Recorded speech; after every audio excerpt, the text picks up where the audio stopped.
My name is Gavin Evans, and this is my review of Lara Croft Tomb Raider, The Cradle of Life. Now, if you saw my review for the first movie, you'd know that I once really enjoyed it as a fun, cheesy, over-the-top action movie, but this time I just found it to be relentlessly boring. I never saw this movie before, but I went into it with very low expectations, and I have to say, everything I remember the first movie being, this movie does so in a much more successful fashion because I did enjoy this.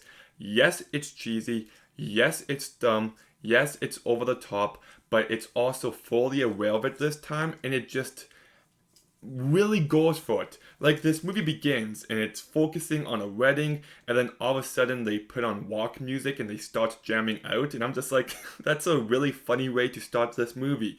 And then you get this opening adventure, which was the right way to begin this movie, but she ends up being trapped in the middle of the ocean.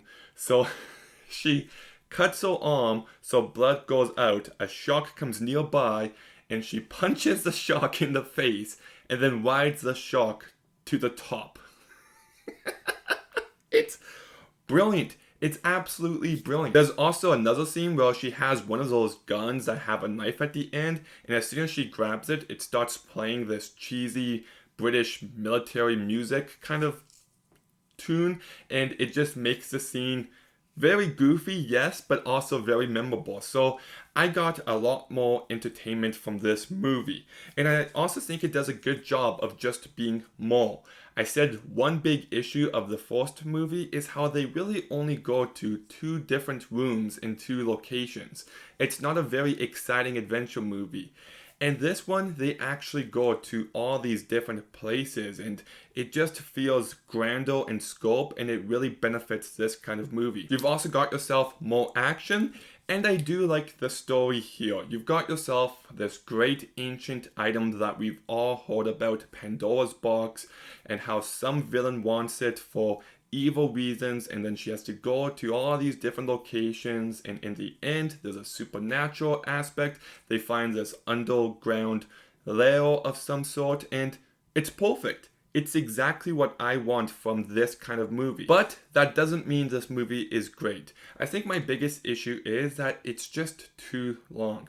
I appreciate there's more to this movie, but there's a good stretch of time in the second act that I found where the movie really slows down. And at 2 hours long, it doesn't feel like it needs to be this length. Like, shorten it up to an hour and 40 minutes, and I think it would have made the movie go by a lot quicker, and it would have more energy to it, and I think that would definitely benefit it here. And I also think some of the supporting characters are really bad. So let's just get into the cast. First with Angelina Jolie, who I actually think does a much better job in this movie. I still think she's perfectly cast, but she seems aware of the type of movie she's in as well, and you can just tell she's having a more fun time with this one. You've also got yourself Gerard Butler, who I think is a great addition. He's an actor who I've always liked, but has always deserved a better career than what he got. Like, I just feel like he's been wasted all these years. And I do like him here. I just think his character is very poorly written. The entire romance aspect you don't buy for a second. And some of the directions they take his character in the very end just didn't work for me. You've also got Sawain Hines, who plays what's the big guy in Justice League called? Steppenwolf? Yeah, that sounds right. I think his name was Steppenwolf.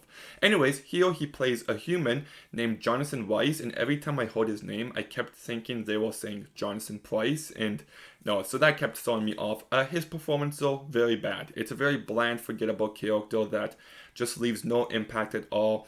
And the rest of the cast, Noah Taylor, Deja Hansu, Simon Lamb, Chris Berry, among others, they do a fine job. They don't really have much to do. So, this movie, it might sound like I'm being very positive on it, but it's not as good as it could be. It's got lots of the right elements. It's definitely entertaining. It's got some fun, cheesy, over-the-top moments, and a lot more than the first movie. But at 2 hours long, it just slows down for far too long for me to revisit this movie often in the future. The villain in the romantic interest I found to be very bad, and even though I love lots of the story beats, I do think they could have been written much more effectively. You know, like, I think you've got a story here that is on the same level of as Uncharted, but in its execution, it's nowhere near that quality. So, yes, I have fun with this movie. It's decent. It's not a new favorite of mine, but it's still one of the best video game movies ever made, which is just saying a lot about the quality of lots of those movies. So I'm going to go ahead and give Lara Croft Tomb Raider, The Cradle of Life, a 5.5 out of 10. Like, how could I not go positive? She punches a shark. What else do you need to know? That should sell you on this movie right there. But anyways, have you seen Lara Croft Tomb Raider, The Cradle of Life?